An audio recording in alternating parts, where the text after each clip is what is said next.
বাউটা বলে শ্বশুর বাড়ি যাবে, কতখানি তেল আনির গেছে, এলাঙ্কানে আর তেল ধরি নাই। ব্যাপারটা কি দেখো। ওরে বাবা, সকালে মুই তেল আনিবার গেছি, কাল রাত 9টার সময় সিরিয়াল দিছুম, এলা সন্ধ্যা হচ্ছে 5টা, সিরিয়াল দিয়ে মুই 200 টাকার তেল পাচ্ছুম গাজি। ওরে বাবা, তেলে কি দাম রে। ওরে বাবা, ওই শ্বশুর বাড়ি যাই। ওরে বাপ রে, এই জিনিসে যে এত ও যত্ন, বসছেও বেশি, সিরিয়াল খাটিয়ে ধরি আসছো জিনিস। কোথায় গেল রে? আরে পাসুম রে, পাসুম। আরে ভাউ, তুই যে কাইলে 9টার সময় তেল আনির গেছিস, আর আজ তুই 9টার সময় বাড়ি আসলু। বৌমাদের আগুটি তেল চলে গেছে বাপের বাড়ি।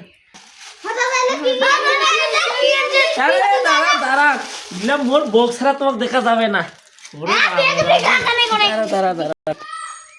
এত কষ্ট করিয়া সিরিয়াল খাটিয়া শ্বশুর বাড়ি যাই, হ্যাঁ মোর বউ বলে মোর চলে গেছে। তারপর সিরিয়াল খাটিয়া কষ্ট করিয়া কি হয়? ও বাবা বাপে, তুই দিন থেকে সিরিয়াল খাটাছ। ওরে বাবা, মধু মধু, তেল তো নয় মধু, বউ চলে গেছে। হ্যালো গাইস, সকলকে আদাব নমস্কার। ভিডিওটা কেমন হবে কি হবে না সেটা তো আমরা বলতে পারতেছি না। অবশ্যই ভিডিওটিতে লাইক কমেন্ট শেয়ার করে জানাবেন। ধন্যবাদ সবাইকে।